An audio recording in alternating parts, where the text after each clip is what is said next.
Hello, everyone, and welcome to the Arena of Aurethious podcast. I am Al Basler, aka Aurethious, and it has been a while. I know. Really, I didn't know if I was going to be doing another episode of the podcast, and this kind of came up through my Twitch stream. The link is on the screen here, also in the description if you're listening on Spotify. And so I explained a little bit, but one of my viewers on Twitch redeemed a channel point redemption to have a non-gaming stream, and he chose a podcast style stream, and he wanted me to do a Pokemon retrospective. We have at the time I'm recording this, it's November 17th, so I'm hoping to get this out, within the next day. And tomorrow is the launch of Pokemon Scarlet and Violet, the new games. So the timing is fitting. And yeah, so we're just going to run down, basically the idea is my history with Pokemon, and I've been playing since, just about the very beginning. And we're going to get into it all, so I'm not going to get into it here. I did this live on Twitch, so the rest of this, I'm recording this after the fact. The rest of the actual discussion is live on Twitch, so I respond to some of the viewer comments as we go. This was also a long one. The stream went for about 3.5 hours. I was amazed. I didn't think it was going to go that long, and it did. So we're going to be splitting this into 2 episodes. And yeah, so without further ado, let's just get right into it. So here is our live stream discussion of all things Pokemon from the beginning up until the release of Pokemon Scarlet and Violet. Hope you enjoy, guys. Welcome back to the arena, guys. And today, as we mentioned, we are going to be doing a Pokemon retrospective. We're doing this live on Twitch, so we're going to have some audience precipitation, as the late, great Harry Chapin used to say. And we're going to get some feedback from you guys. And the idea here, this was an idea that was pitched by Myth Revan. He cashed in channel points on the Twitch channel, twitch.tv/Aurethious, if you're watching this after the fact on YouTube or listening on Spotify. And he cashed in points for a non-gaming stream and decided that he would like me to do a Pokemon retrospective. For those of you who don't know, maybe you're either new to the stream or new to the podcast, because I haven't talked about it much on the podcast. When I started streaming on Twitch, I was primarily a Pokemon streamer. I shouldn't say primarily, I should say exclusively. I was exclusively a Pokemon streamer.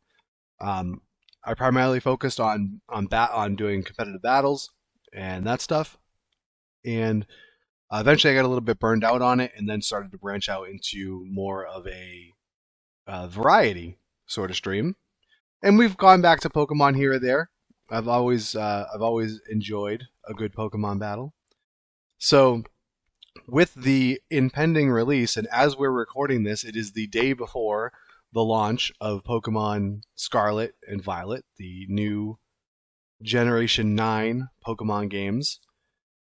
Revan seemed to think it would be a good idea to do the history of Pokemon as told by Aurethious. So, here we are. Flaring Flame says precipitation. Yes, that was not a misspeak. That's what Harry Chapin used to say sometimes in his concerts. He would ask for certain parts where he would ask for the audience to participate, but he would call it audience precipitation because that's what he wanted. He wanted the audience to sweat. So it's good. I loved it. Harry Chapin. Oh man, I don't want to get into too much of a tirade. I was introduced to Harry Chapin through my father. He was a big Harry Chapin fan. And there was at one point when I was younger that WGBH, which is PBS, they used to do these like telethons every now and again to raise money, because they were like publicly funded, I think. I don't know. I should probably know this if I'm going to talk about it, but I don't. But anyways, they used to do these telethons every now and again to try and raise money for the broadcast. And one time they had aired, and this was after his death, I believe. They aired a concert of Harry Chapin's that was recorded, and I was just fascinated by his stage presence. You know, he would he would kind of tell stories to the audience in between songs. It was just awesome. I was like, this is great. And so that's how I kind of became a fan of his music, was through that. My dad used to watch that a lot with me, and it was so. But anyways, yes, audience precipitation, which means you guys can get involved, give your opinions, give your thoughts on the nonsense that I'm going to be talking about. So we're going to be focusing pretty much almost exclusively on the video games rather than the other stuff. Um, I I mentioned a little bit to the live audience before I started the podcast part here that I have some familiarity with the anime, but it's not recent. I watched pretty much all of the original season. I watched the Johto adventures, and I got into Advance, and then at some point during the Advance era, I got out of it. So my knowledge of the anime is extremely limited. It's extremely dated, and I can't really speak too much on that. I never got into the card game. I was into Yu-Gi-Oh, and there was no room in my wallet slash time scheduling for two card games. So Yu-Gi-Oh got my attention and not Pokemon. So I don't even really know much how to play the Pokemon card game, which is sad because I have a couple of my friends have younger kids, and they're starting to get into Pokemon, and it was mostly through the card game. And they knew that my friends knew that I was into Pokemon, so they'd be like, "Oh, you gotta ask Al, about it."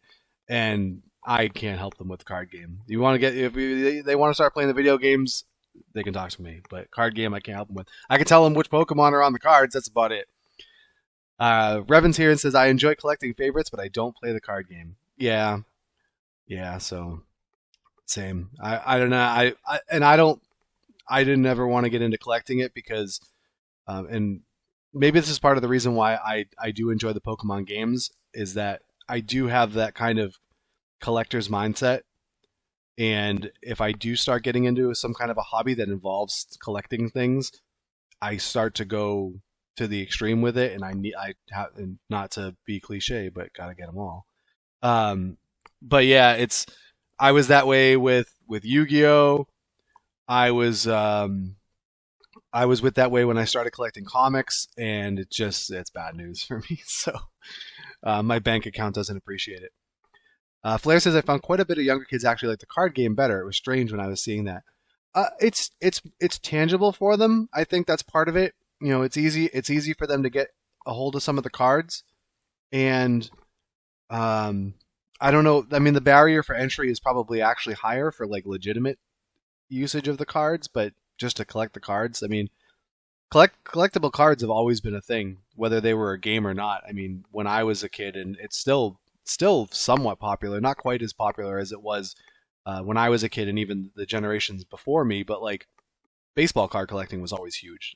Kids just like collecting stuff. So Harley's here too.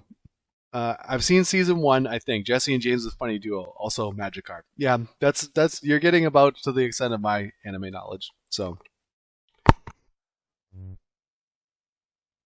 again, I did mention it to the live crew, and I'm going to mention it here for the podcast crew now as well. I apologize in advance. I'm over a cold, but I have a lingering cough, so I'm going to be muting as much as possible. Hopefully, not coughing into the microphone, and attempting to be a professional broadcaster here. So. But with that said, let's kind of get into things here. So what I did was I took some notes today, and we're just going to go generation by generation. We're going to hit on the games. Revan gave me some ideas of things that we can use as talking points.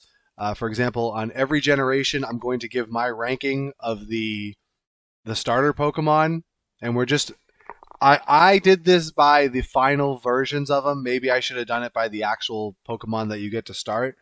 But again, my brain goes to battling, and in that case, generally speaking, you're talking about the fully evolved forms of these Pokemon that you're using. Generally speaking, obviously there are exceptions, but so that's what we're going to do for my starter rankings. I also put together a top 5 of Pokemon that were introduced in that generation, and take it with a grain of salt because I used to get this a ton. This was always the question I got the most, other than "Hey, can I battle you?"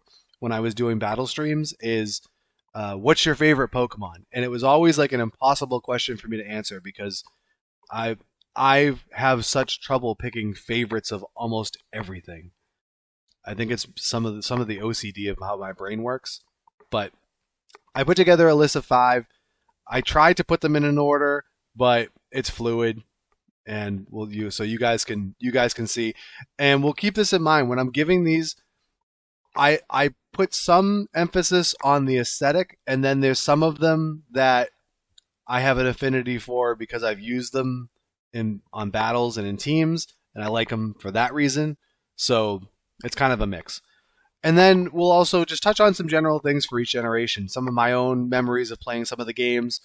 We'll talk about some of the ancillary games that aren't main series games that I have experience with. And we'll talk about some of the mechanics that might have been introduced, some of the significant things that were introduced in each generation. So we'll go through it all, and we'll see where the road takes us. So, but where else do we start but with the beginning? So we'll start with Generation 1, which for the main series consists of red, blue, and yellow, green if you're in Japan. And I guess before we get into any of this, like the starters and all that stuff, my introduction to Pokemon, I don't even remember the year actually specifically, because I'm old and it was a long time ago. But it was either 1997 or 1998. I don't know which one, but my cousin had either red or blue. I don't even remember which one. I want to say it was blue, but this is, again, my memory from over 20 years ago. It's fuzzy. And he asked me if I wanted to borrow it and play it. He said, I think you'd like this game. So I was like, okay. So I borrowed it, and I played it. And I instantly kind of fell in love with the actual gameplay. And it's funny because at the time, I had a Game Boy. I had Game Boy games, but I wasn't like a huge like Game Boy game like player. Most of my video game experience was consoles. You know, back at the time, you know, Nintendo, Super Nintendo, Sega Genesis. I think by that point, Nintendo 64 was out. So, I mean, I was primarily a console player and not a handheld player. But like this was like, to me, I was like, wow, this is such a cool game on this little handheld device. Like, it kind of blew my mind a little bit. And then there was that aspect of collecting, which has always appealed to me in some way, shape, or form. So I remember playing the game, and you know, this was before, you know, you had like a lot of the extra quality of life things in the game. I had a fanny pack that I kept my Game Boy and my games in. So this is the wrestling fan in me talking. But there was like this official Nintendo Game Boy fanny pack that I used to carry everything. And I would have my Game Boy, I'd have my plug. I think at one point I actually ended up having like rechargeable batteries. I think at one point I even had like a light, because for those of you who remember the original Game Boy, it wasn't backlit. So it was not something that you could play well in the dark. There was actually a peripheral that came with it, or not came with it, that you could get separate from it. And it was like a light that would shine on the screen, so you could actually play at night or in the dark. And I had that, and I had my games. And then when I started playing Pokemon, in that fanny pack, I also kept a piece of paper that kept track of all the Pokemon that I had caught. And so I would have it handy, so that if I was in a battle, because this was before there would be a little icon on the screen that denoted whether or not you actually caught a Pokemon, that I could just look at my list. I'm like, okay, yeah, I have that one. I don't need to catch that one. And so I would play that. It's funny, at the time, I would actually bring my Game Boy to school. So for reference, I'm in high school at this point. So, you know, I graduated high school in '99. So I was probably a junior when I started playing this, and I would actually play it sometimes in math class because, and this is not meant to be a brag, but I did well in math in high school, to the point that I had the same math teacher my my junior or senior year, and he was really pushing hard to recruit me for the math team, and I was just not having it. I didn't do really any extracurricular stuff in high school, so it wasn't like, oh, I'm too cool for the math team. I just was like, nah, I'm good. And I would actually play in math class, and it wasn't like I sat in the back of the class and I was trying to hide it. Like I sat right in the front, and my teacher didn't care because he was like, he's like, I know he knows his stuff, so it didn't matter. But yeah, I would sit there and play it in class, and I loved it. I loved the collecting. I wasn't a huge I wasn't like a massive RPG fan at this point in time. I had played a few that I had liked. Trying to think. By this point, had I played Final Fantasy VI? Oh, I must have, because Nintendo 64 was out. So I had played Final Fantasy VI. I had played Chrono Trigger. So I mean, I was a decent RPG fan. So all right, that's a fair way to say it. So that was the thing. I thought it was cool. I had like this like RPG with this interesting element of like catching these creatures and then like raising them and training them and battling with them. And so I actually never technically owned Red or Blue. Those are the only main series games, unless you count Pokemon Go, and we'll get to that later, that I never actually owned. The first one that I actually owned was Yellow. And I actually didn't buy myself Yellow, I think my girlfriend at the time bought me Yellow. That's sounding familiar, but I could be wrong about that. I don't know. Again, we're talking a long time ago. So, but yeah. So Yellow was actually my first Pokemon game that I actually owned on my own. So with that said, let us talk about the starters of Kanto. So for me, my favorite, and you're going to see a theme here that is developing that I realized very quickly as I was going through this earlier. My favorite of the starters is Venusaur. Now, this was also one of the toughest ones for me to classify because I love all three of the Gen 1 starters. They are amongst my favorite Pokemon, period.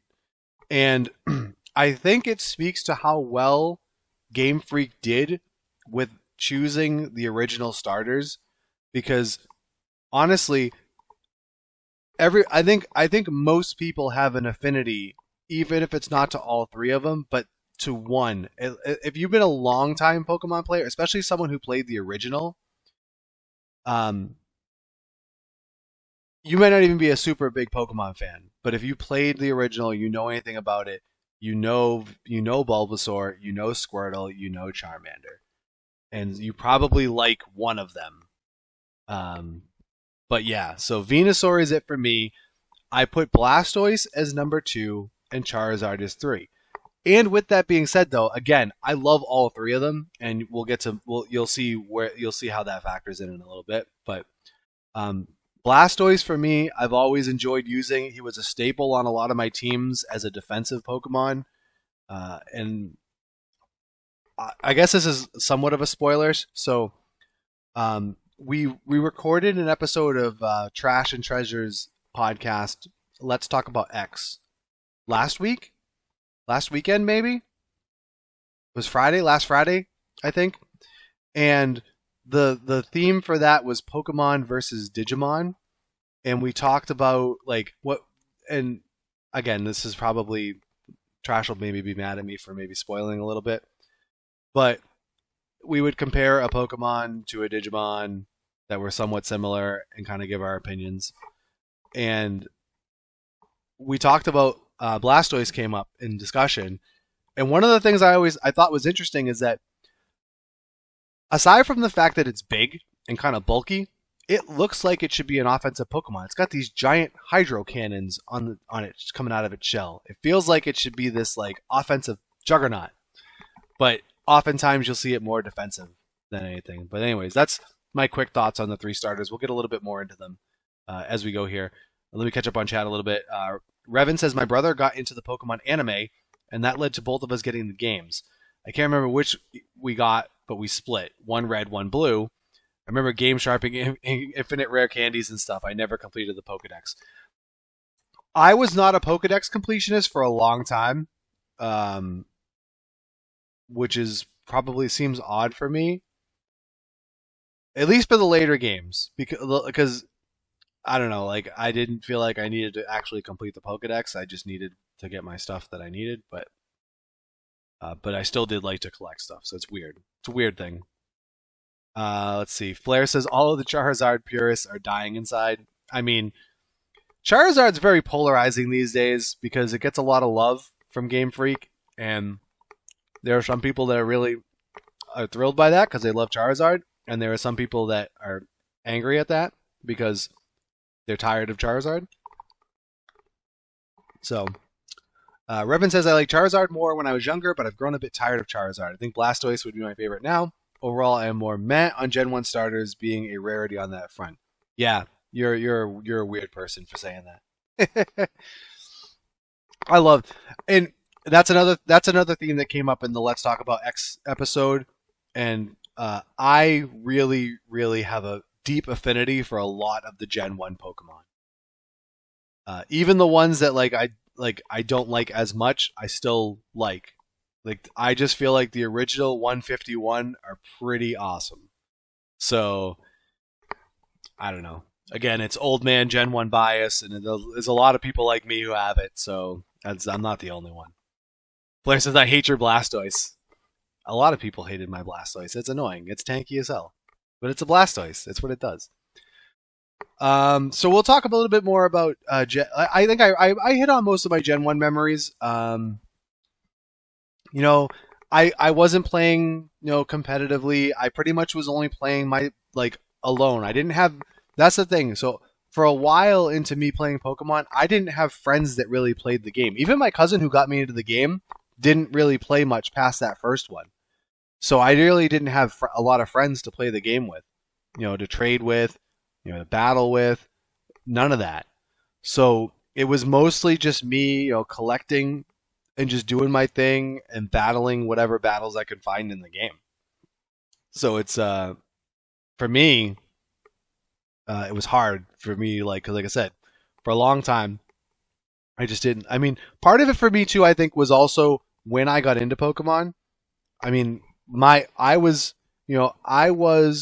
like I said, I was a junior in high school.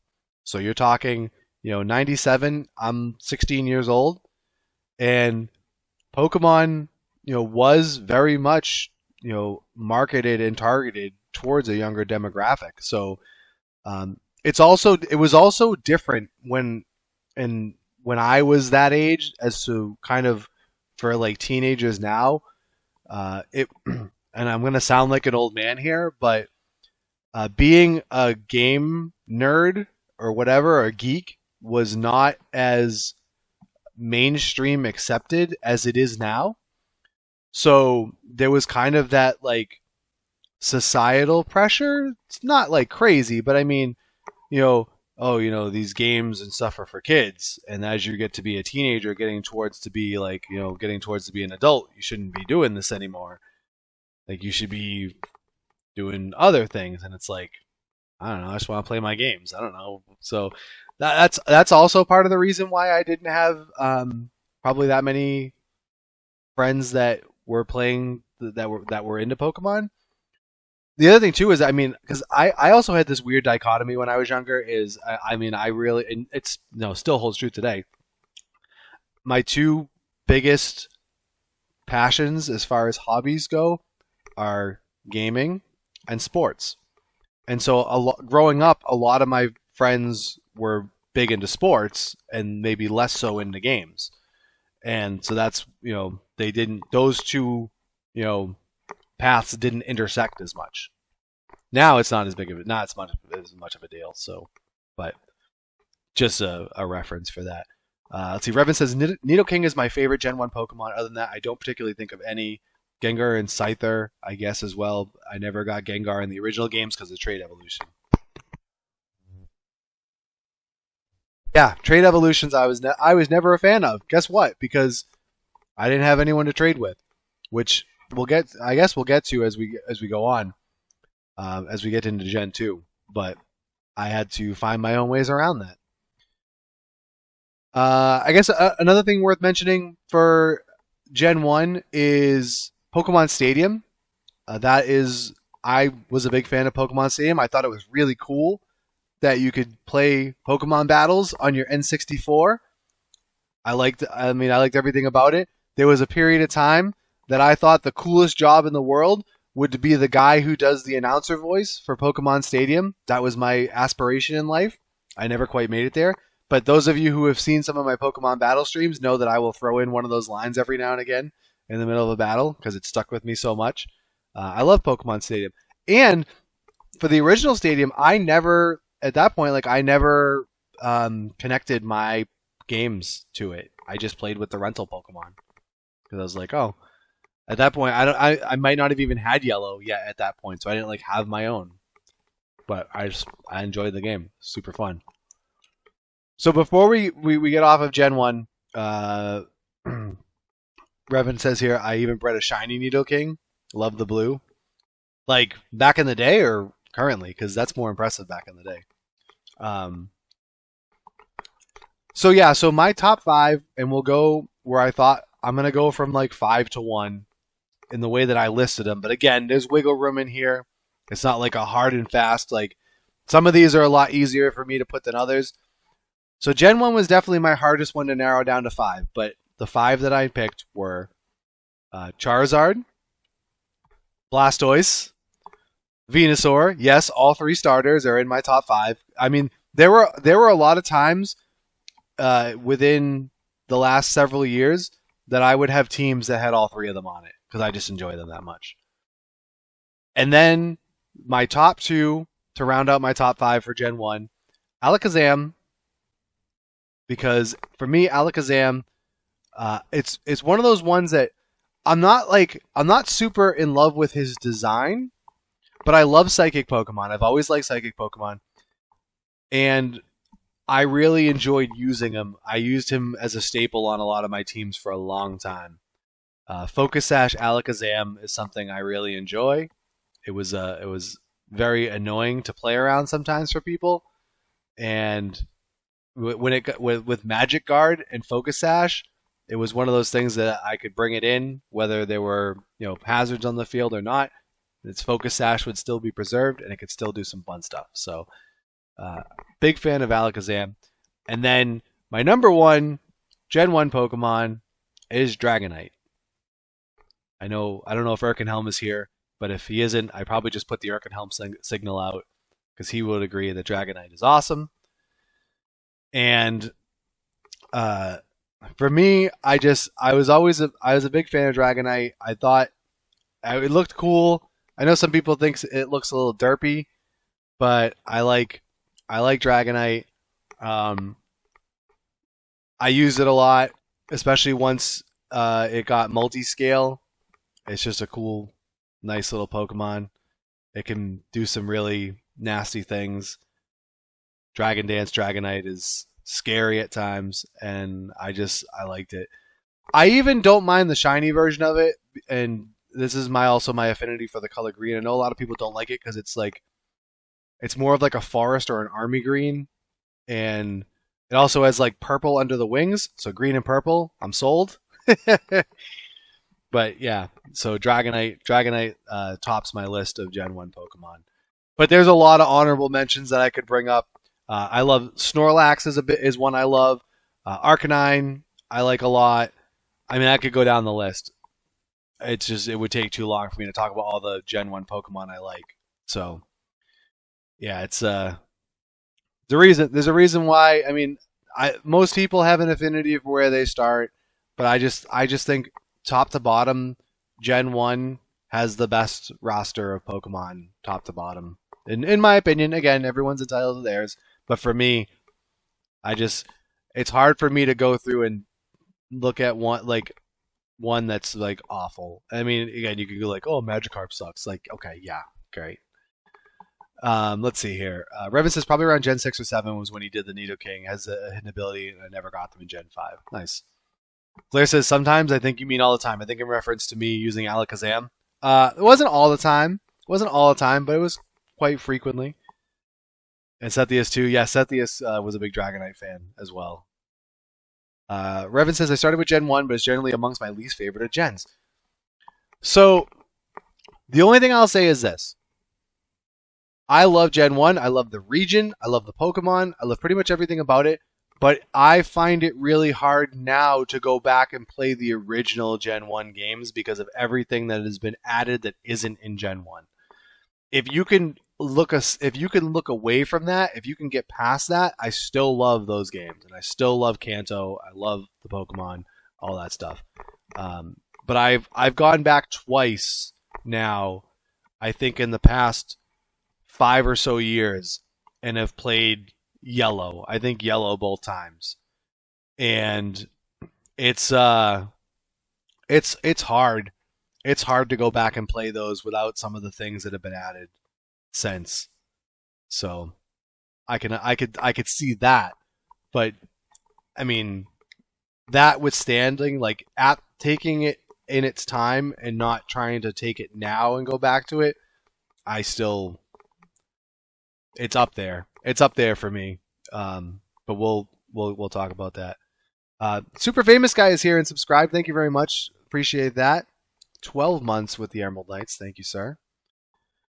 So let's shift gears a little bit into Generation 2, which is Gold, Silver, and Crystal. So these were the first. This is where I really started to get heavy into Pokemon. Because of, like I said earlier, I didn't have friends that played the game. I bought both Gold and Silver because I didn't have anyone to trade with. So if I wanted to catch them all, I needed both games. I got myself a second Game Boy, and I got myself a link cable so that I could trade between my own games. This way I could get the trade evolutions, I could get all the Pokemon that are available, the exclusives, and that's a tradition that has carried forward to this day. Even still, despite the fact that I know people who play the games, I have regularly, I play with other people, I still get both versions of the game. Because I just want to make sure I have access to everything I need access to.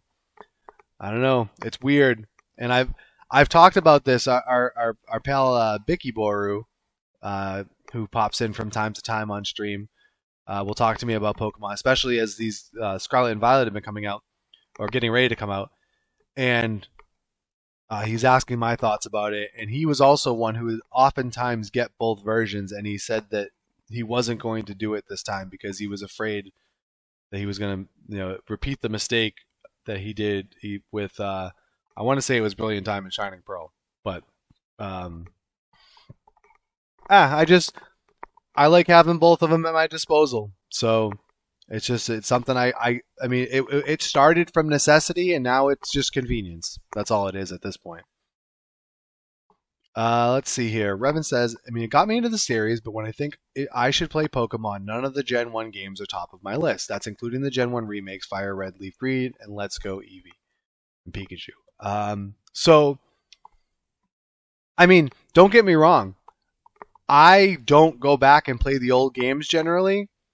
The only times recently I have gone back and played the old games, they have been channel point cash-ins. So I know Urkenhelm cashed in for me to go back and play Yellow.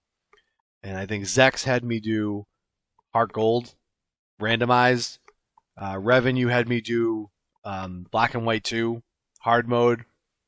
Nuzlocke, because you're a masochist. But by and large, I don't go back on my own and play the old games because to me, generally speaking, the stuff that they add adds to the game experience, and it gets tougher to go back for me. That's why, I don't mind the remakes, even though I'm not a huge fan of them, because a lot of times it's updating them to a degree. We'll get into that with the most recent ones, but by and large, that's why the remakes are like fine for me. I generally don't like them, but it's updating. It's updating the old stuff. Flair says I usually end up getting both versions of the games since I get them as gifts mostly. I use one as the main competitive and one for other fun playthroughs. Kind of for me. I usually choose one of them as like my main game where I keep like all of my battle Pokemon on, and then the other one is just where I mess around and do other stuff. Revan says, much like Gen 1, my brother and I both got gold and silver. I know I got gold here. I like the remakes of these a lot more. That's actually a common thing. Heart Gold and Soul Silver are very much well thought of within the community, but we'll touch on those in a little bit. So Gold, Silver, and Crystal, like I said, first ones I actually had all three of them. Eventually, I got Crystal when it came out too. And the biggest thing for Gen 2, two big things. One is it's the introduction of the Dark and the Steel type. So they added a couple of types, which were, I would say, needed. Steel was like super stupid broken for a long time, and some people will still think Steel type is kind of broken, but I don't know. So that was a big thing. And then the other big thing was that it was the only game, I believe, I could be wrong about this, but my memory could be failing me, but it's the only game that had two regions in it. You got to do both Johto, and then after you became the champion of Johto, you could then go to Kanto and do all the gym badges. You could do all the gyms in Kanto, which I thought was amazing, which is the only one reason why I put Gen 2, why I put Gold, Silver, and Crystal slightly above Red, Blue, and Yellow in my Pantheon, just because you basically get to play, most of the actual Kanto story in Gold, Silver, and Crystal. Like, it's a little different. I mean, it's not the complete same thing, but you get a lot of it, and you get the gyms, and you get to go through Kanto. It's cool. I enjoy it. Let's see here. Revan says, I got both games up until Switch games where I can have the main game playthrough. The different Switch profiles lead to fun playthroughs. Only downside is no internet. Yeah, unless you happen to have a family Switch account, which I do, primarily because my daughter had a Switch too, even though she like never uses it, but I still pay for the family thing. Revan says, I should add also, I got the third versions always. They were definitive and generally are the ones I go back to. That's fair. That's definitely fair. Flair says, unless you want to count the Sevi Isles in the Gen 1 remakes, that's kind of ancillary. I don't know if I count those as like a separate region, but I guess you could maybe put that. You could put that in there. Super Famous Guy says, I go back to Emerald way too often. Oh, we did that for the Ion Game Challenge that year, but other than that, no. I'm just, like I said, I stick with the current stuff mostly. So, Johto starters. So for me, I remember them a lot fondly. Like, I have more fond memories of them than when I was looking at this now, and I was like, I don't know. I'm not a huge fan of these three as much. But for me, it goes in order: Meganium, and then Typhlosion, and then for Alligator. And it's mostly for aesthetics and design. Although for Meganium, I actually have used Meganium a bit, and I actually really got to enjoy it. For those of you who are familiar with the fact that I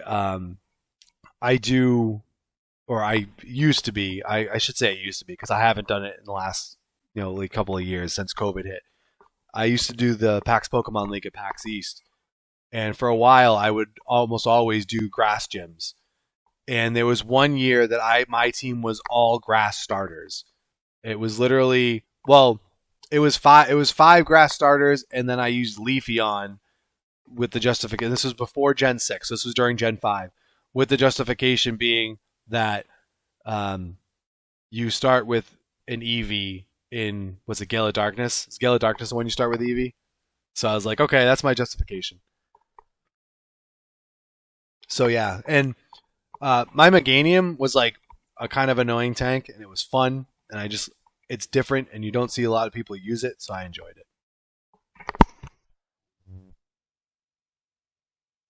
Revan says I live for Alligator particularly because the anime Totodile was adorable. Typhlosion second, Meganium last. I actually, for Gen 2, I actually enjoy the first forms a lot better than the final forms on pretty much all three of them. I love Cyndaquil. Chikorita's cool. And Totodile's awesome. Totodile's great. The only thing I didn't like about Totodile was they basically made him Donald Duck in the anime. Like they gave him the Donald Duck voice, and I was like, all right, we don't need to go that far. Flair says Meganium gets so little love. Agreed. Absolutely agreed. Revan says Eevee has always been there to an extent. Was intended to be your starter in yellow, but the rival took it. Espeon, Umbreon, and Colosseum, and XD had Eevee, and of course, let's go Eevee. Correct. But yeah, the fact that you actually start with an Eevee in Gale of Darkness was kind of my justification for using it on my starter team. But there we go. Yeah, so I pretty much touched on most of the stuff about Gen 2 that I like about the actual games. It introduced breeding. I forgot that. It introduced breeding, which is huge. We can't overlook that. That's like a core main mechanic of the game since then. So, but yeah, going into particular Pokemon that I enjoy from Gen 2. And this was another one that was a list that was hard for me to come up with. And then I'll get into a little bit more about these, because I do have more to add about Gen 2 here. So going from 5 to 1, again, loosely ranked, I have Houndoom, which I haven't used in so long since it wasn't in Sword and Shield, and I'm a little bit angry about that. But I always liked the design of Houndoom. I thought Houndoom was cool. Wobbuffet. I always have to include Wobbuffet, even though I have a love-hate relationship with using it. For a while, it was banished to Ubers if you are one of those people who, subscribe to smog and tearing and all that stuff. I loved Wobbuffet. And this is partly where like the anime comes in, because Wobbuffet was just a knucklehead in the anime, and it was great. But one of the things that I always liked about Wobbuffet was in Stadium 2, when you sent out Wobbuffet, it would hit the field and it would always like salute, like because its arm would go up, and in just the way that its arm is, it looked like it was saluting, like it was like, haha, I'm here, I'm saluting you. And I just thought that was cool. So I loved Wobbuffet.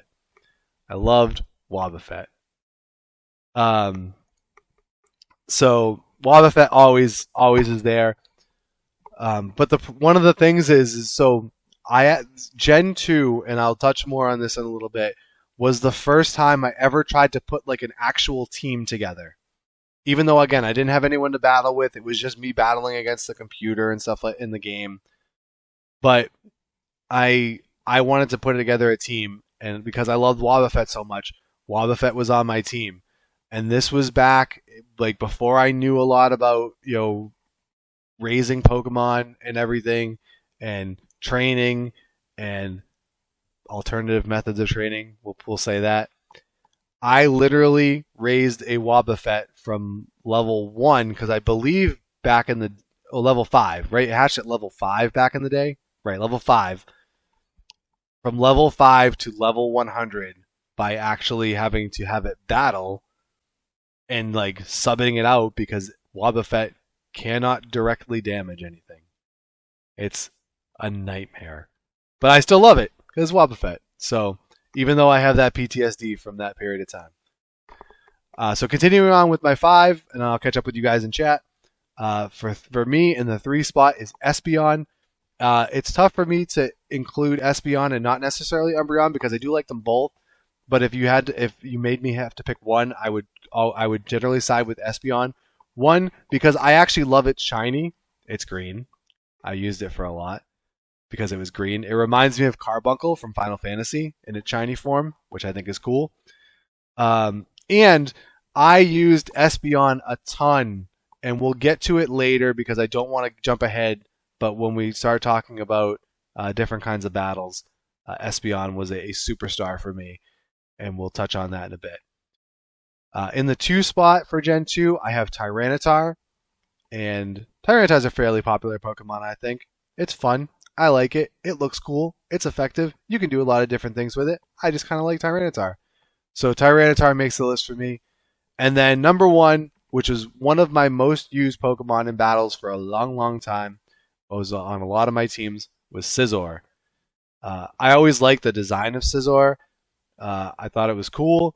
And then when I started to get into competitive battling and it got Technician and it became a menace, I liked it even more. But yeah, so Scizor takes my top spot for Gen 2.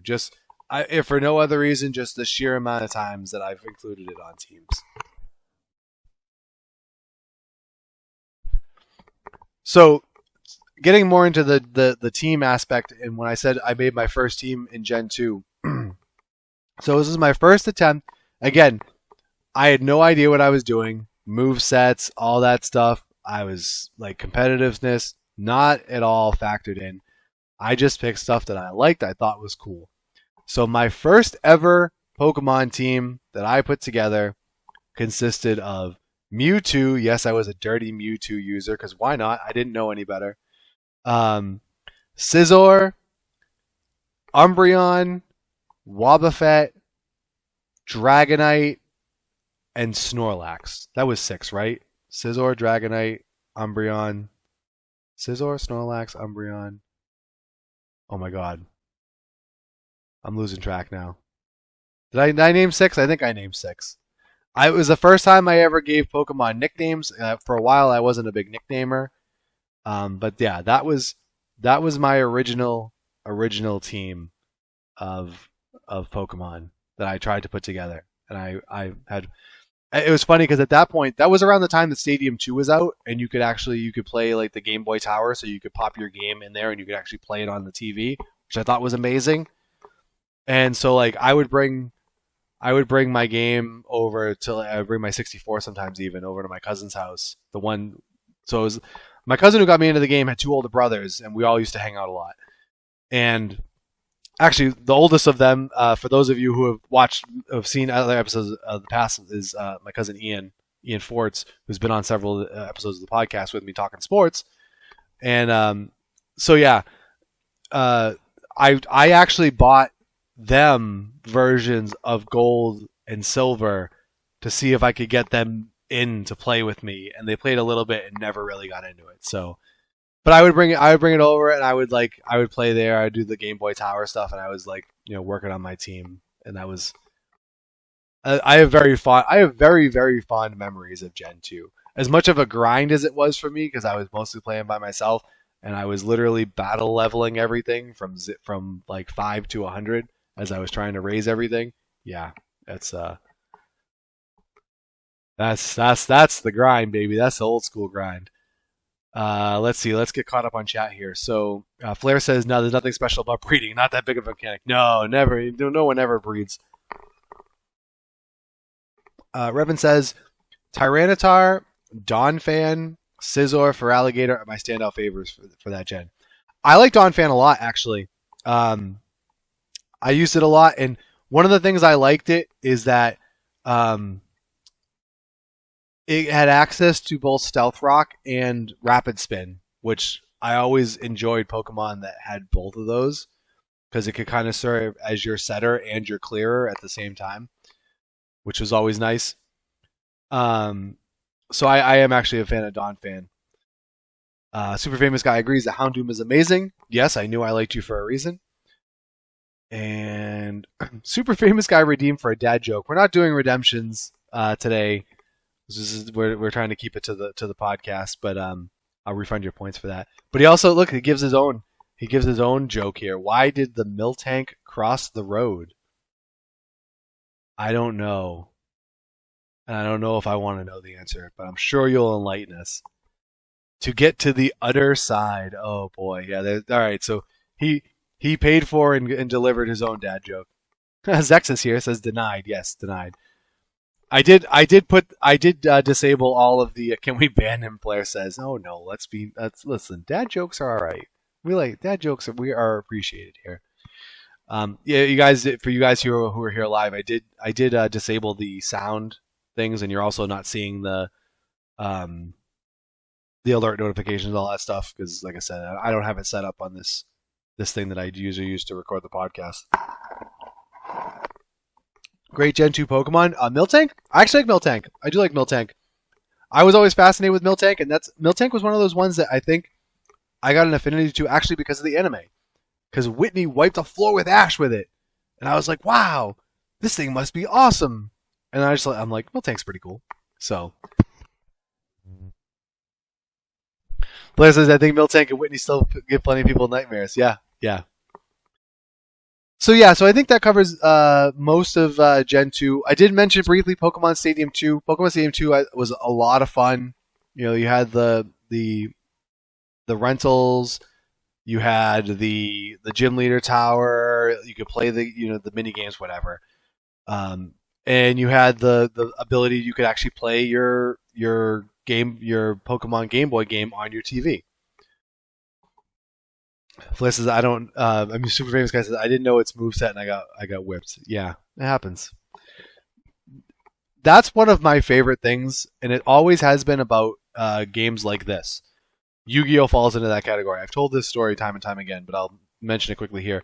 When I played Yu-Gi-Oh!, one of the most fun things for me when building a deck was including cards that people didn't use often, because my favorite thing was to be in a duel, play a card, and my opponent's response would be, what does that do? Because they don't know the card, because it's not the same staple cards, the same like 3 deck types that everybody used.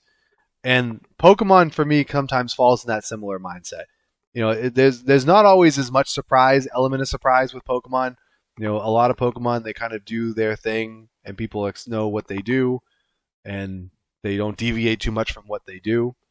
There is some room for it, don't get me wrong. But yeah, it's one of those things where it's like, when you can catch somebody off guard with something that they weren't expecting, that's always super fun.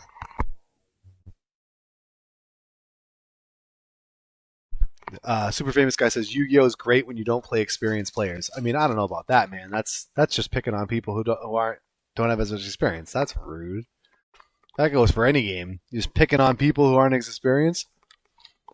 It's like in League when you're in a game and you get matched up against someone who's diamond level. Like, come on, how's that fun?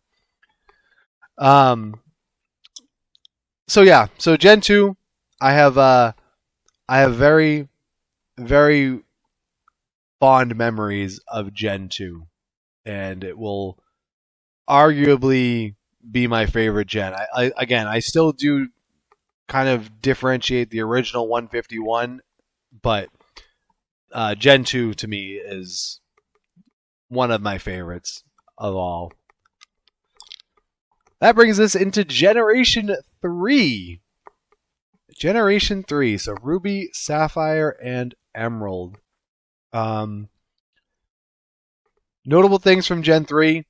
Contests. I tried to like contests, and I just could never get into them. I really wanted to like them, but I could never really get into them. I was like, I feel like if you ever wanted to like be really good at doing contests, you had to build specifically for contests, and I would never had the patience to do that. It just never appealed to me that much. Oh, we got Super Famous Guy and Flaring Flames here, who apparently big fans of Gen 3. Gen 3 also introduced abilities and natures, which are key elements going forward. I mean, abilities drastically changed the game for the better. Maybe some people will argue that it was better before abilities, but there are certain Pokemon that without abilities would essentially be useless. And again, that's balancing after the fact for the most part. You look at something like, and I know this is going to rub Flair the wrong way, but like Azumarill, its stats aren't great without huge power.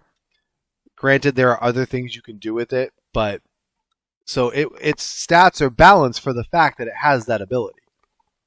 So, if you remove that ability, it's like mega nerfed.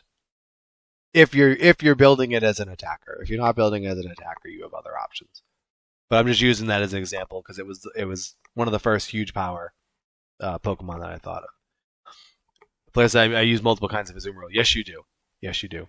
Super Famous Guy says Shedinja. First thing that comes to mind. Yes, without its ability, Shedinja is a completely useless Pokemon. So, funny story about Shedinja that I probably have told a time or two on stream. There was one year that I was doing the PAX Pokemon League gym leader thing, and I had this kid. Couldn't have been any older than 12, I would say, at the absolute most. And he battled against me.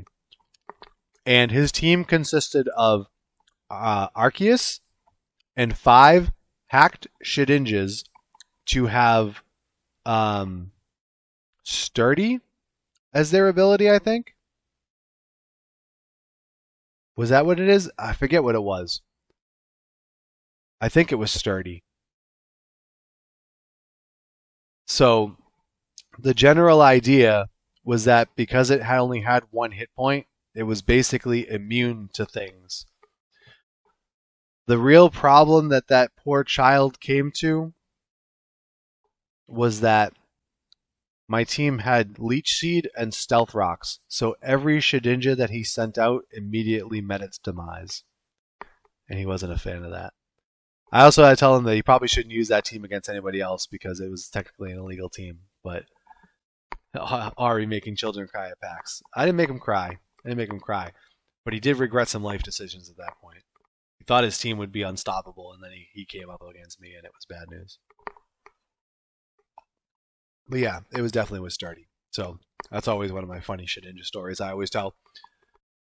So yeah, abilities and natures, key elements of the game. Gen 3 introduced double battles, which I'm a big fan of. I thought at the time it was really cool, and I have grown to like them even more as I've gone along. Just the idea of having more than one Pokemon on the field at a time, it's great. I enjoy it. There are a lot of people who hate double battles and only enjoy singles, and good on them. To each their own. I love double battles. More double battles, please. That being said, I'm not a huge VGC player. I've tried dabbling in it from time to time, and doubles is like the format, but I just prefer 6 versus 6 instead of 4 versus 4. Personal preference. There you go. Blair says I like all battles except rotation. We'll get into rotation battles in a little bit. The other thing about Gen 3, and this is a common complaint, and I'm going to say it. It's a meme, but I don't care. Way too much water in Hoenn. It's not fun to surf for that long and constantly have to battle water Pokemon. My biggest gripe with the Hoenn games. Way too much water. I hate it. Buy a repel. I don't want to have to buy a repel. I don't have to buy a repel. Just to travel. Just to move. Come on, man. Not fun. Not fun. Other than that, I don't have a problem. I thought the story of the Gen 3 games was fun. There's some fun stuff that they added. And the thing with Groudon and Kyogre was cool. This was the first time I believe that you got major version differences with the story. I mean, not like complete departures, depending on, but some tweaks to the story. Obviously depending on which legendary you were going after, and which team you were battling. So I just don't like it. That's my least favorite part of those games. My least favorite part of most of the early Pokemon games is any of the routes where you had to surf. I just don't like it. Not a fan.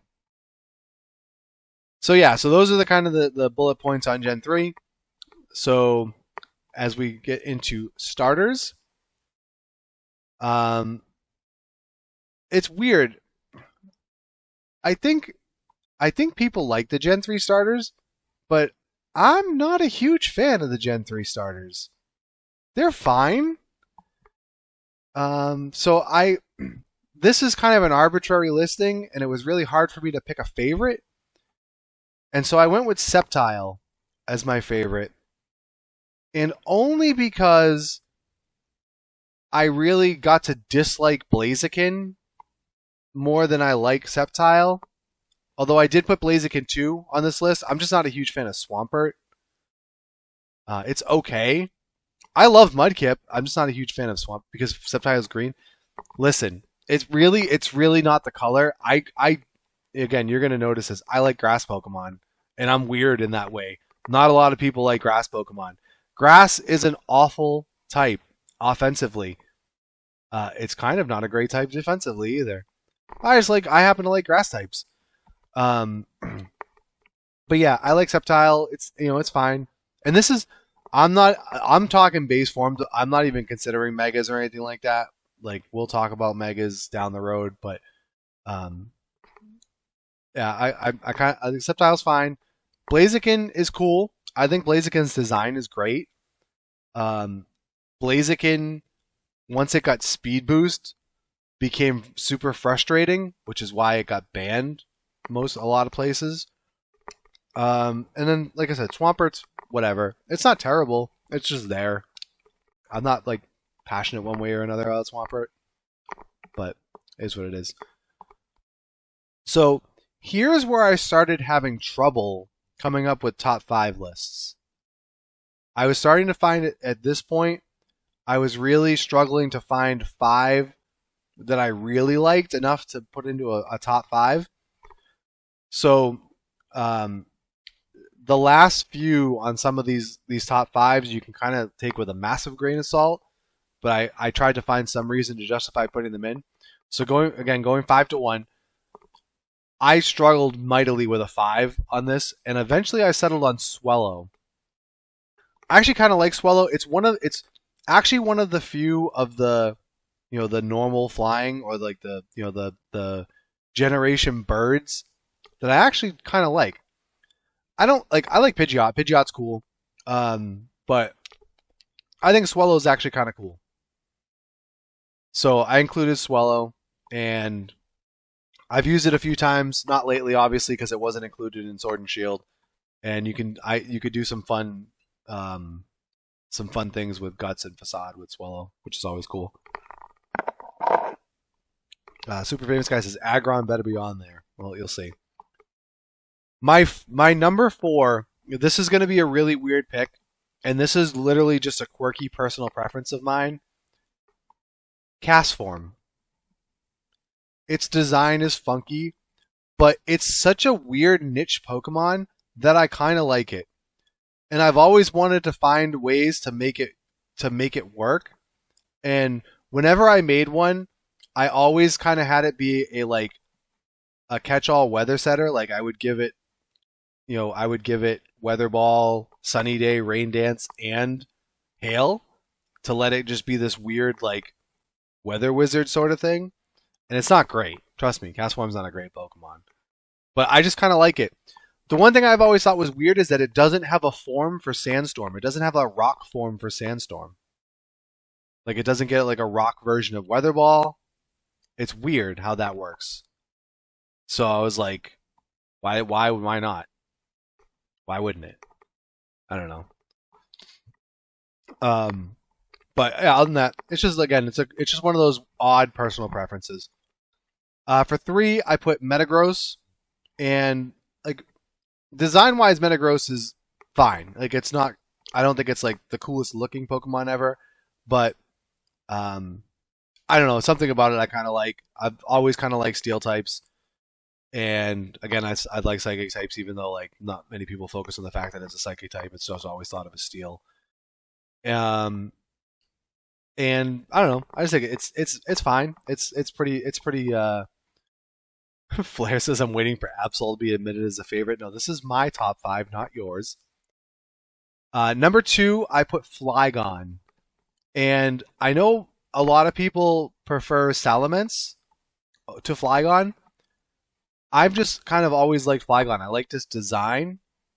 I just, again, it's another dragon that's 4 times weak to ice, which is not great. But I don't know. I like Flygon. It's just a personal thing. I think it looks cool. It's kind of middling, I guess. But I don't know. Always been a fan. Flair says they prefer Salamence because it has better stats. Flygon is a better design. I feel I don't hate Salamence's design. I think Salamence is kind of cool looking. But yeah, Salamence is just generally speaking a better dragon. But like from a competitive standpoint, that's not controversial to say. Salamence also got the mega. Whatever. Megas. We'll get into megas. And then my number one spot. Those of you who have known me for long enough will know this won't come as a surprise. Ludicolo. I love Ludicolo, and the genesis of my love for Ludicolo was Pokemon Coliseum and Mirror B, and just the music that you battled the Mirror B with, and you just had like the Ludicolo dancing.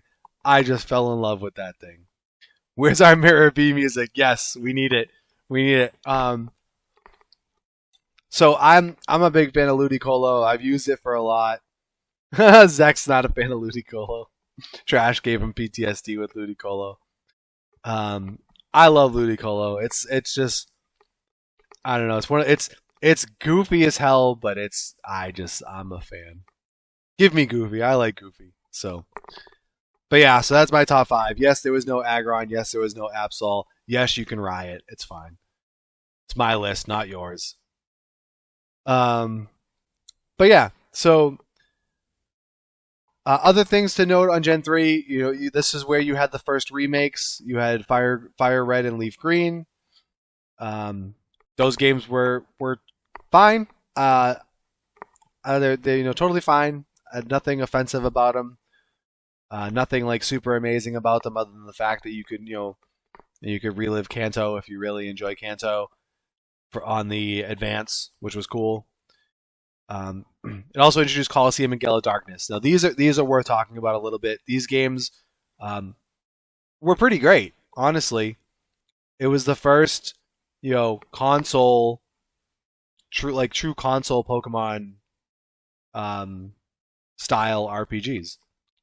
And the Shadow Pokemon mechanic was a little weird. I'm not sure how much I love that, but I was a big fan of those games. I mean, there are also people who didn't like it because, generally speaking, you were locked into it was all double battles, right? Both of those games, I think, were all double battles, and some people just don't like double battles. But big fan of those games. It was cool how you could. That was so. Another thing about Gen 3 was this was the first game. The Ruby and Sapphire were the first games that you couldn't bring Pokemon from your previous games forward. And this was because of technological limitations at the time between the original Game Boy and the Game Boy Advance. And many of the original 251, right? Is that the number? 252? What the hell is the number? I should know this better. Were not available in Ruby and Sapphire, but they started introducing some of them back through the GameCube games, through Coliseum, through Gale of Darkness. Pretty much all of the Shadow Pokemon in Coliseum, I think, there might have been exceptions, were Pokemon that you could not catch in Ruby and Sapphire. So that was your way of getting those Pokemon in Gen 3. Hacking notwithstanding. We won't discuss that, but that was the legitimate way to get them. So let's see here. Flair gives his list. Absol 1, Aggron 2, Flygon 3, Metagross 4, Swampert 5. Interesting. I don't have a problem with that. I don't have a problem with any of those Pokemon.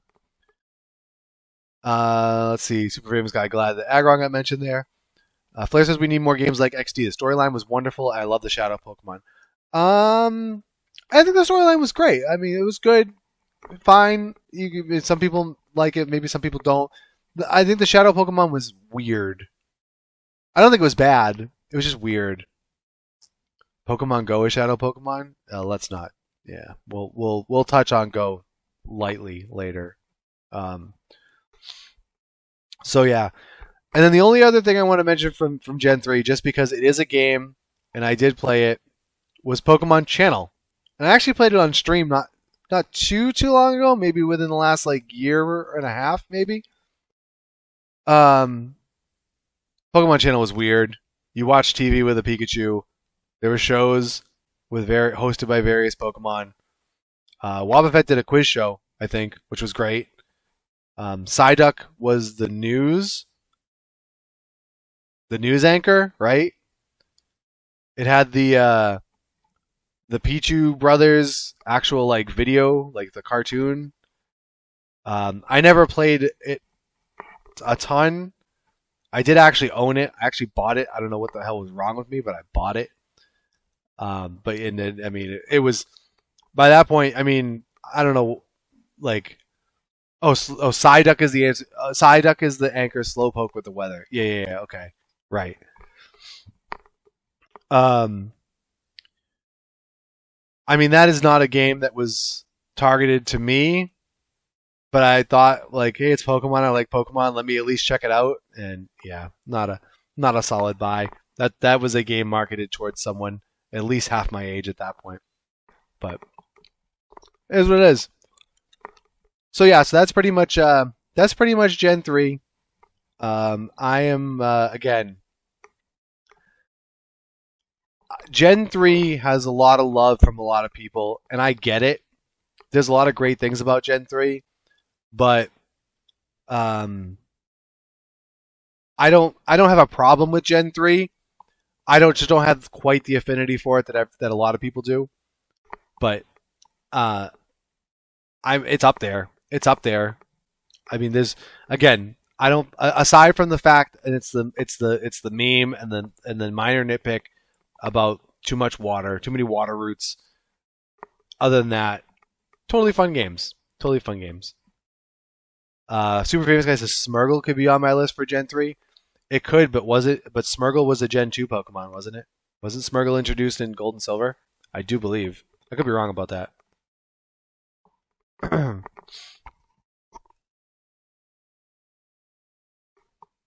Yes, it was. There you go. Oh, Gen 2. Okay. I mean, Smeargle is just a weird Pokemon. Its stats are pretty awful, but it's kind of a Swiss Army knife where it can kind of do anything. So it's interesting. So moving on to Gen 4. Diamond, Pearl, and Platinum. So those of you who have visited my streams, especially somewhat lately, and anyone has brought up Pokemon and the remakes come up, know that I am not really a fan of Gen 4. And there are some people out there who really love Gen 4, and I don't really understand it. But again, you like what you like. It's fine. I don't think you're a bad person if you like Gen 4. I just think that there's really nothing substantial or amazing about the Gen 4 games. I know a lot of people really like Platinum, but I don't know. I just like Platinum had the distortion world, right? That was the big thing about Platinum. Like, cool, I guess. I don't know.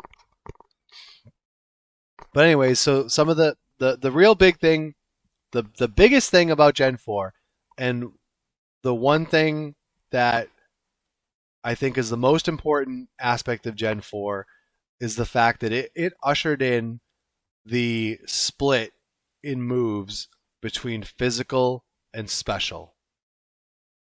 That is,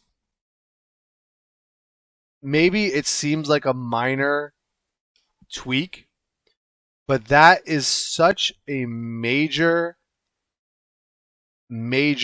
change that essentially, I want to say, fixed the game in a lot of sense.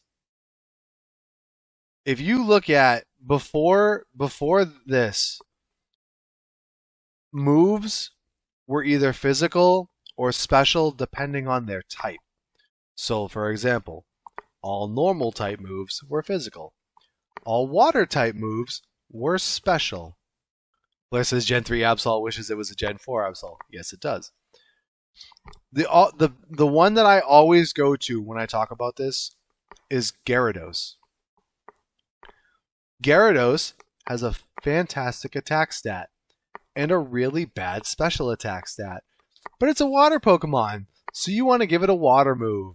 But its water moves sucked before Gen 4 because its special stat is awful. So this seemingly not like this change really was like one of the best mechanic changes that they made ever. And I will vouch for that until the end of time.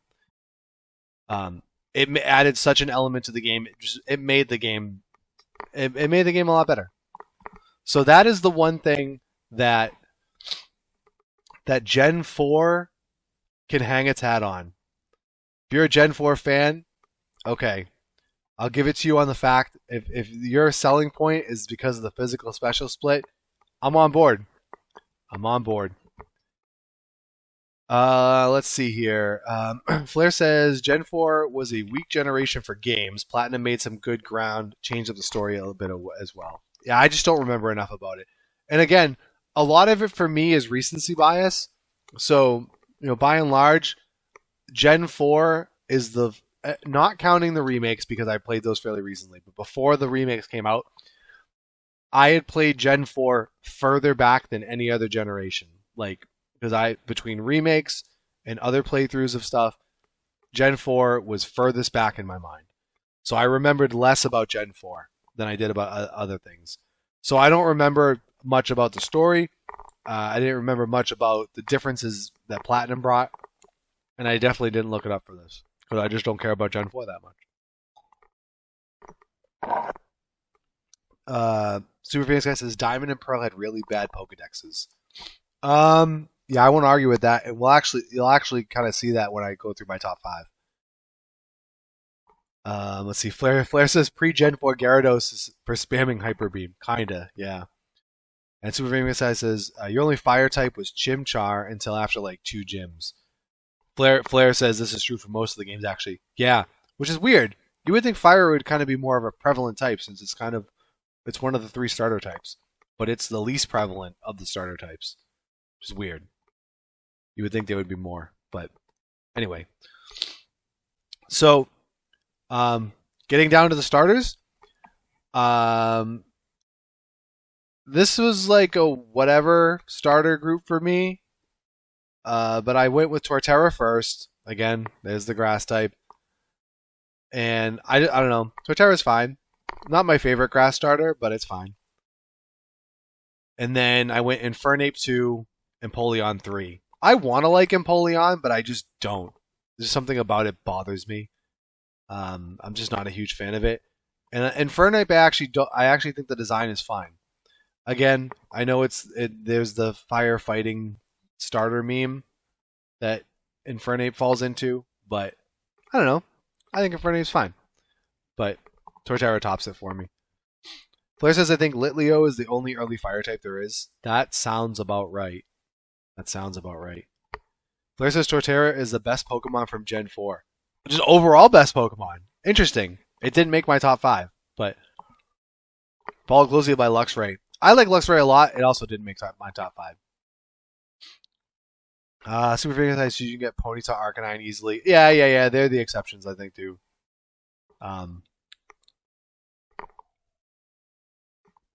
So the ones that did make my top 5 for Gen 4, and again, I had a hell of a time coming up with a top 5 for this, and it's going to be interesting when you go through and you see the 5 that I included. 4 and 5 to me were like kind of throw-ins at the last second when I was like, I really can't come up with 5, but I kind of like their design. One of them I've actually used a lot more in battle than the other, but we'll start with 5, and I put Magmortar. I almost put Rhyperior here. I actually kind of like the design of Magmortar. I don't know what it is. Maybe it's like the cannon arm thing. I don't know. I don't use it very often, but I kind of like it.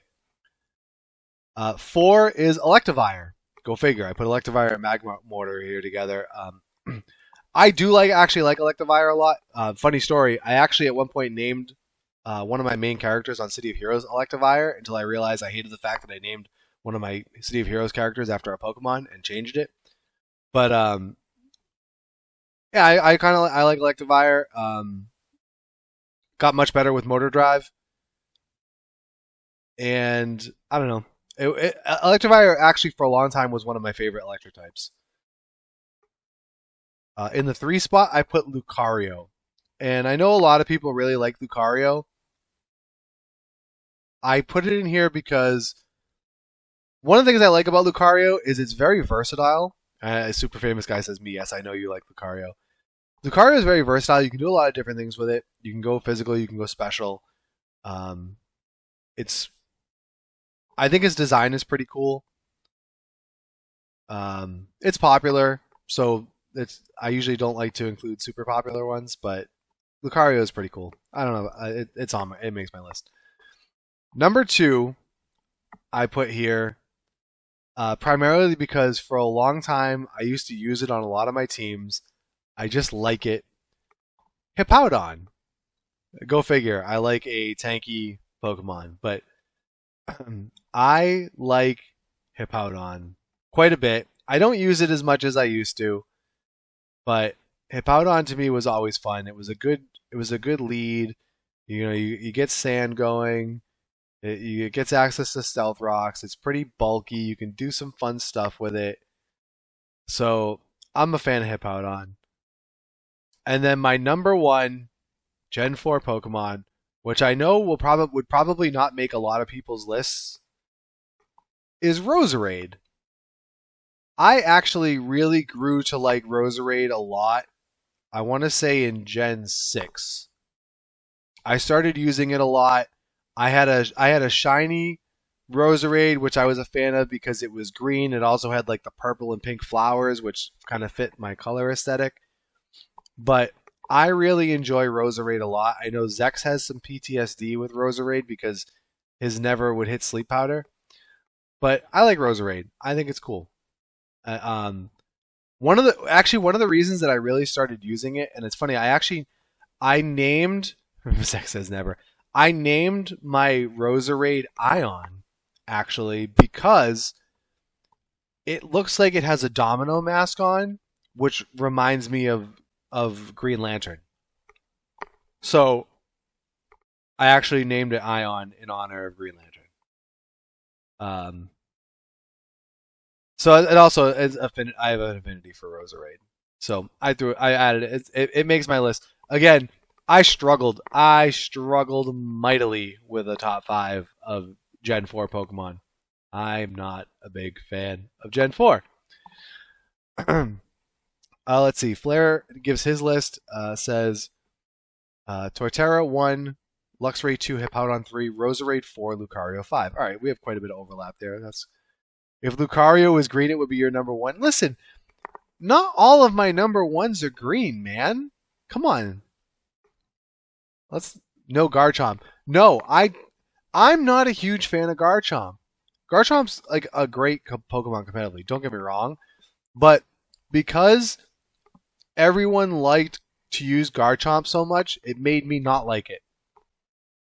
That's how I am with a lot of things. If something gets it gets super overused, I start to dislike it. So it knocks it down notches for me for it. But that's just me. So yeah, Gen 4, not a huge fan. The games are whatever. We'll get into more of Gen 4 when we get to the remakes. But other things worth mentioning about Gen 4, Heart Gold and Soul Silver. Those games are, again, largely lauded by people. And again, I think that's just because Gold and Silver were good. And the remakes were just improved versions of Gold and Silver. So those games are very fun to go back to. If you're a fan of Gen 2, you'll love those games because it's just those games updated with, abilities and the split and, all the good stuff that had been added by Gen 4. And then worth mentioning too is Battle Revolution, which was interesting. So on my own, I never actually owned a Wii. I have one now, and I've never used it. It was my wife's Wii before we even met. It's actually sitting over here in our room, and it actually serves more as a stand for a fan in here than an actual video game console. But yeah, I did get to play Battle Revolution a bit through others who had it, and I was a paperweight kind of. I actually liked Battle Revolution a lot. I was disappointed about some aspects of it, but I was excited that because we didn't. I mean, you could argue that like Coliseum and Gale of Darkness were kind of Gen 3's version of Stadium, even though they weren't. They were different.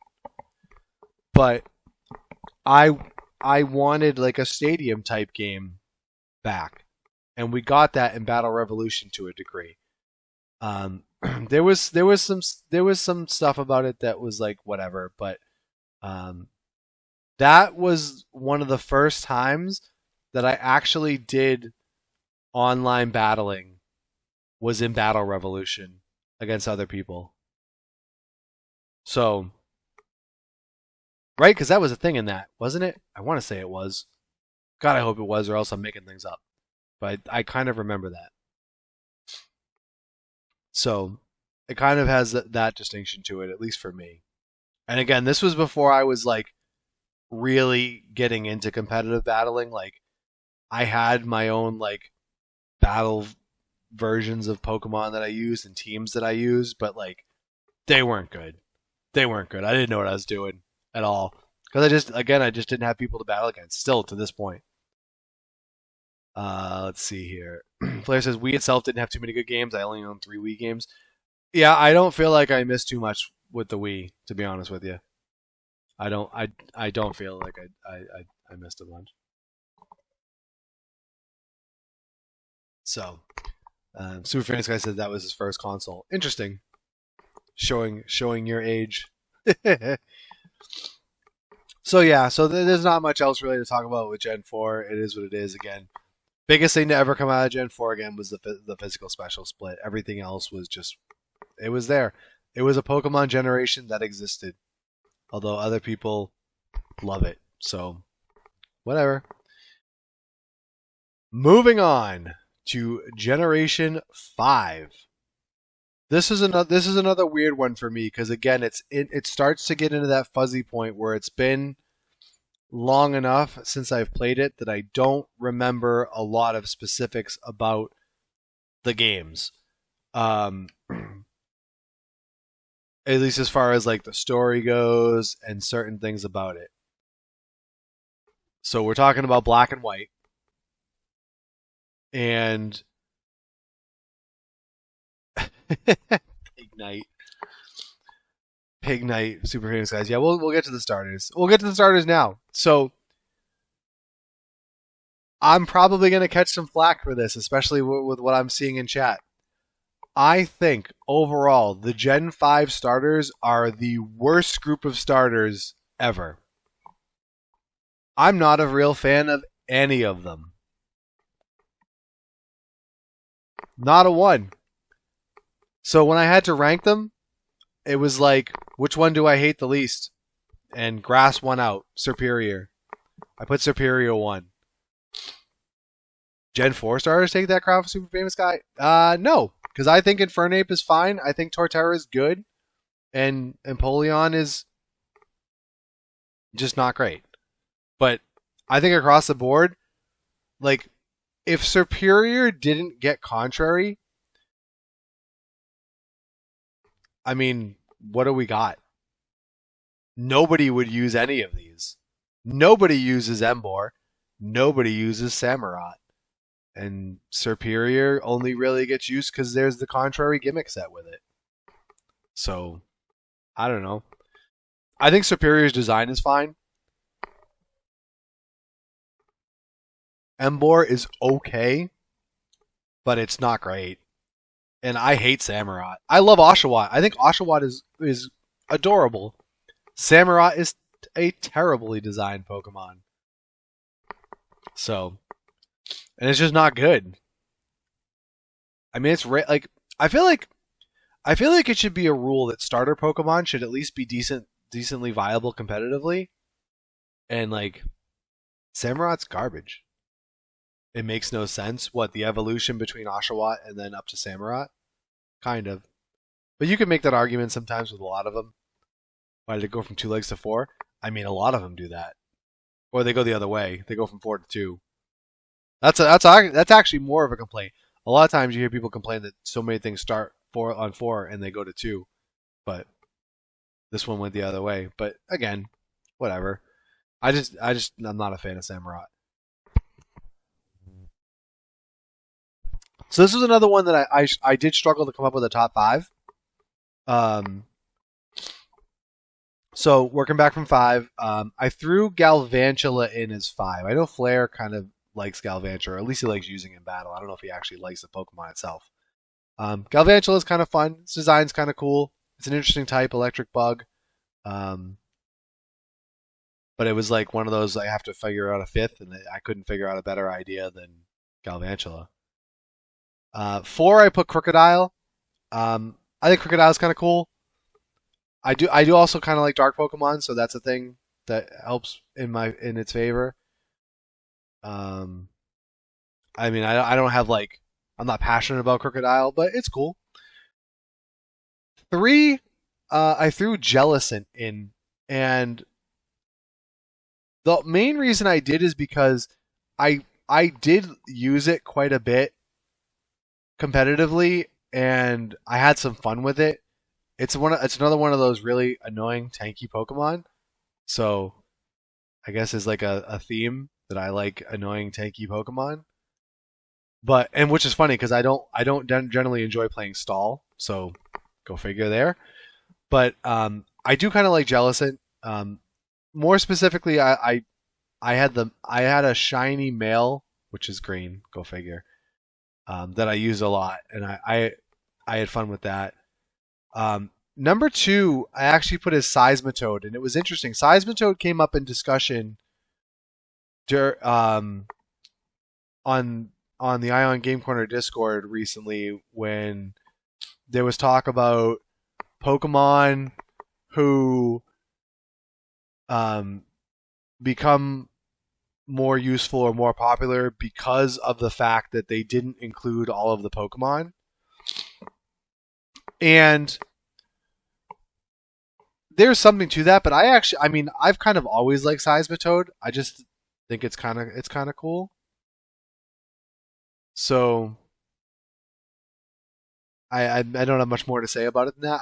I like it. I like its design. I think it's actually pretty useful in battle.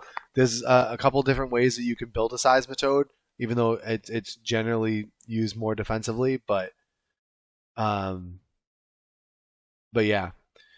And then my number 1, and again I struggled with this list, and I put this one in just because it's a fun gimmick, is Zoroark.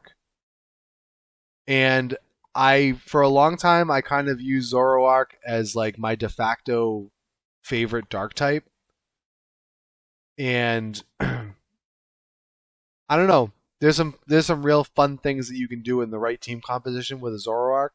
I mean, generally speaking, the jig is up with it pretty quickly because either it gets hit or it uses a move that the Pokemon that's disguised at doesn't get. And this is also funny. So one of the things with me is, for a long time when I was building Pokemon, if a Pokemon had a signature move, I felt like I had to include it on its moveset because it's a signature move for that Pokemon, so it needs to be included. So I would always put Dark Haze on Zoroark, which would immediately give away the fact that it's a Zoroark. But I'm like, I don't care. I'm doing it. So there's that. Let's get caught up with chat. Super Famous Guy is still giving me grief about green affinity. Flair says probably the first generation that actually loved the box legendaries. I think they look fine. I'm not the biggest fan of Zekrom and Reshiram, to be honest with you. Super famous guy actually bringing up a good point about the Gen 3. Uh, I think Kyogre and Groudon are pretty sweet overall. I think if we're talking purely box legendaries, because you have to think that now you know what, I'm gonna go Gen 2 for me. I really like Lugia and Ho-Oh, but I think Gen 3 is way up there on the list too. I don't know. I'm actually usually not a big fan of the box legends, to be honest with you. We didn't go through them each, but so there wasn't any in Gen 1. Gen 2 was Lugia and Ho, I like. Gen 3 is Kyogre and Groudon, which are cool. 4 is Palka and Dialga, which I could care less about. I think they're actually both kind of hideous looking. Gen 5 is Reshiram and Zekrom, which I think are fine. I'm not like super big fan of them, but they're fine. I think starting with Gen 4 is where the box legendaries started to get too weird for me. And this was another thing I think that came up during the Let's Talk About X episode with Trash, was that Pokemon, like one of the big knocks about Digimon is that the Digimon designs are too busy often and they just try and do too much. And Pokemon are a lot simpler usually, except for the legendaries. Sometimes the legendaries are just these really like wacky things, and it's like, do less, and they would be better. Some of my favorite legendaries are the ones that are like simpler. Like I love Articuno, Moltres, and Zapdos. I think they're by and large design wise very simplistic designs. I like them. But when you start to get to the box ones, I'm not a fan. I'm not a fan of some of them. We'll touch on the box ones as we go along. I guess we'll remember to mention those. Let's see here. Super famous. I like the new ones in Arceus. You're talking about the whatever versions of Dialga and Palkia. I actually hated them. I thought they were hideous. So there we go. Different folks for different strokes, or the other way around. I said that wrong. Different strokes for different folks. Not a fan, but again, to each their own. Some people like that kind of stuff. I kind of appreciate simplicity. I'm a simple man, I guess. So yeah, that was kind of my list for top 5. Big things in Gen 5. I'm gonna shed a tear. Triple battles and rotation battles, especially triple battles. I loved triple battles. I was so sad when they removed triple battles. Rotation battles were okay. I'm not a huge fan of triple battles, but I didn't hate them. Triple battles, oh my god. That was the stuff there, man. 3 Pokemon aside. Strategy.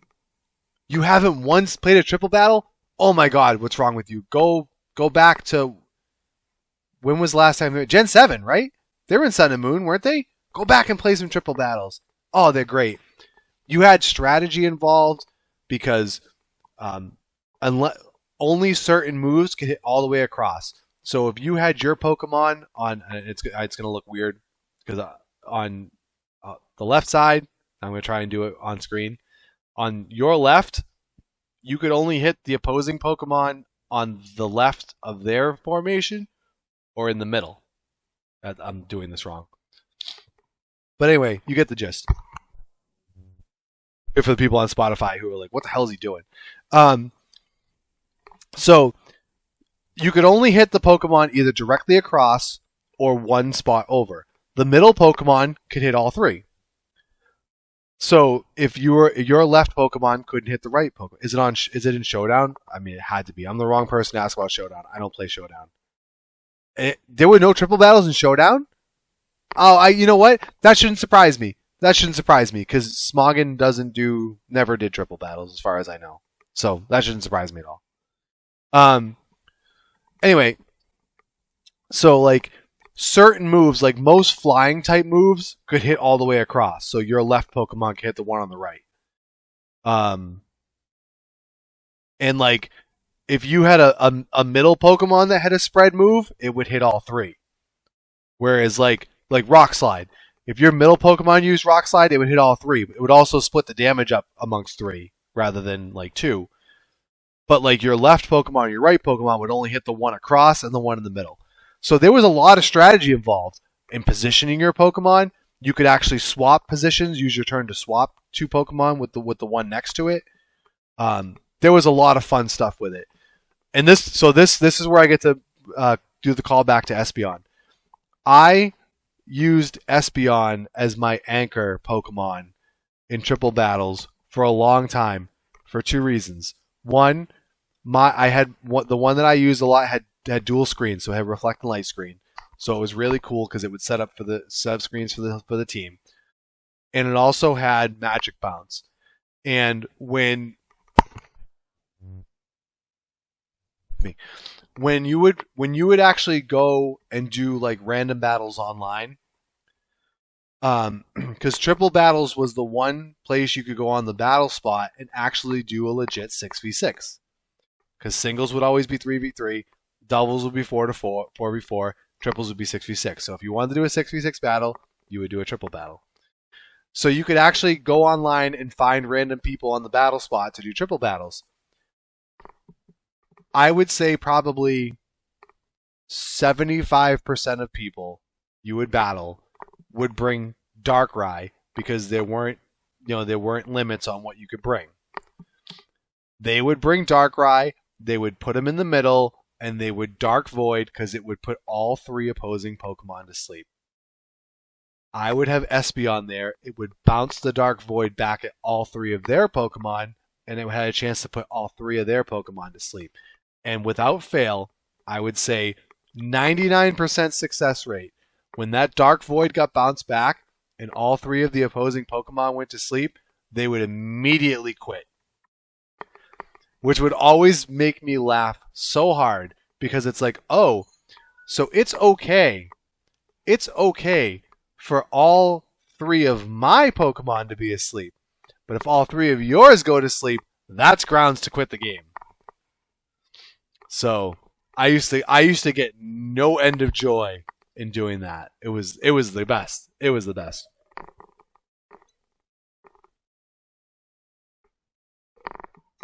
But yes, I loved my triple battles. When I would do PAX Pokemon Gym Leader, I would do triple battles. My gym would be a triple battle gym. And it would throw so many people off. Because most people would do singles. Some people would be at least a little familiar with doubles. Nobody was familiar with triples. It was great. It was amazing. I loved it. It was so good. So yeah, so I was very, very sad when they removed triple battles from the game. I don't know why they did. You would think on the Switch it should be able to handle it. I keep hoping upon hope that they'll bring it back sometime, but I'm not going to hold my breath because at this point it seems they're more interested in taking things out than adding things in. So I don't know. Sad. Very, very sad. So I shed a tear for triple battles, but one of my favorite things that were ever added to the game. Another thing, actually, an interesting thing worth mentioning from Gen 5 was the addition of the Dream World and hidden abilities. They were kind of went hand in hand, but the Dream World was a very interesting thing. If you're not familiar with the Dream World, what it was is you would actually log on to the website, and there were these like mini games and stuff that you would do, and then at the end of the little thing that you would do, you would get a chance to catch a Pokemon. Or you would get a Pokemon that you could befriend. And if you befriended the Pokemon, you could then transfer it to your game. And at the time, it was the only way to get Pokemon with their hidden ability. Like there was a chance for the Pokemon to have a hidden ability. And that it was And I think you were limited. Like it was once every 24 hours you could access the website and get a Pokemon this way. So it became a daily thing for me. I would go on and I would try and get all of the different hidden ability Pokemon. And it was like the mini games were whatever. Like they were not great. They were not that fun. But um but yeah, it was like you would encounter like a few different Pokemon on your little journey into wherever you went, and then you could choose one to befriend that you had met on the way, and then send that one to your game. So it was interesting, but it was the advent of hidden abilities, which became a big thing, and are still a big part of the game now. So that's an interesting thing, but one of the first times that there was like an extra out of game connectivity thing that I actually got me to do it, and it was just for the fact of being able to collect the hidden abilities. They became big thing for your Espeon. Yes, it was. It became it ended up becoming a lot easier to get them with Black 2 and White 2. They included the hidden grottos where you could find hidden ability Pokemon. So that helped with some of that too. And Black 2 and White 2 were actually very interesting because they were like the first legit sequels. So like, I mean, I guess Gold, Silver, and Crystal, there were references to the Team Rocket stuff, like just were like, oh, Team Rocket, blah blah blah, from the first games. But these were legit. You know, what was it like? Supposed to be like what, couple like 2 to 3 years after the events of the original. So, and it was in the same region. Some changes made over the course of the actual time between the games. So it was interesting. And one other thing that I wanted to mention about Gen 5 that I really enjoyed, and I don't know if I would enjoy it as much now, just because there's like, I don't know, I have more avenues to battle other than having to do AI battles, was the Pokemon World Tournament. That was one of my favorite features. You know, if you don't remember, the Pokemon World Tournament is you would go. It was in, I think it was it Driftvale City in the game, and it was a tournament, and there was gym leaders from all of the previous Pokemon games that you could battle against in like this. In it was a single elimination tournament. You do as many times as you want, and it was a lot of fun. It was just a lot of fun.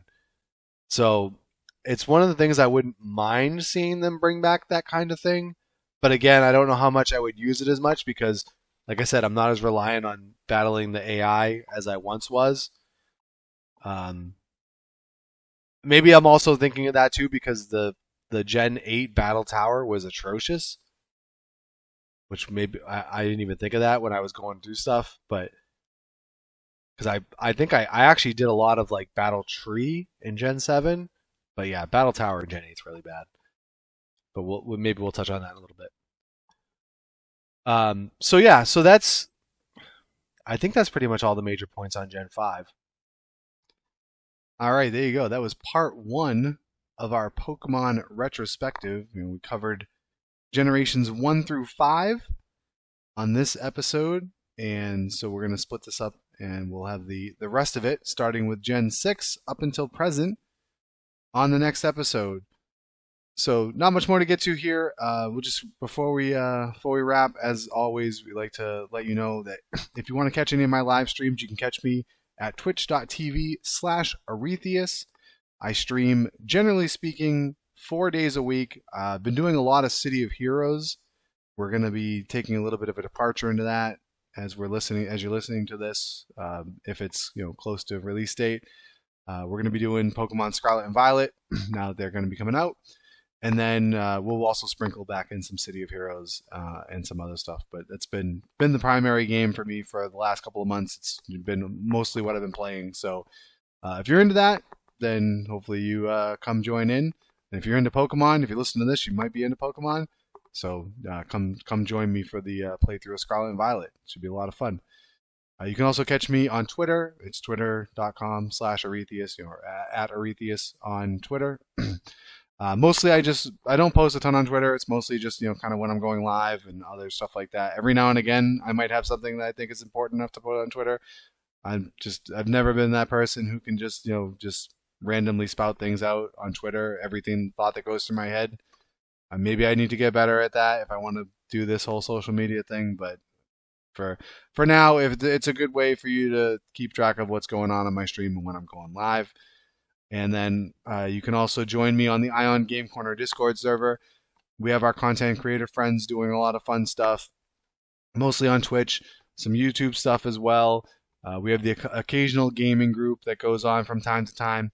Also, every Wednesday night, if you're into pro wrestling, and some of you who listen to the podcast might be, because I've done some wrestling stuff on here, Zexios hosts an AEW Dynamite watch party on Discord. Gets a few people together, and they all watch Dynamite together on voice chat. So it's a fun time. So if you're into that, you might want to check that out. But yeah, come join us. It's a lot of fun. The link is on the screen if you're watching this on YouTube. If you're listening on Spotify, it'll be in the description, and you can get to it from there. So that's it for this episode of the Arena of Aurethious. Thank you for listening to part 1 of the Pokemon Retrospective, and hopefully you'll join us for part 2. Coming soon. Very soon. Like right after this. It should be up the same day. So tune in on the next episode of the Arena of Aurethious.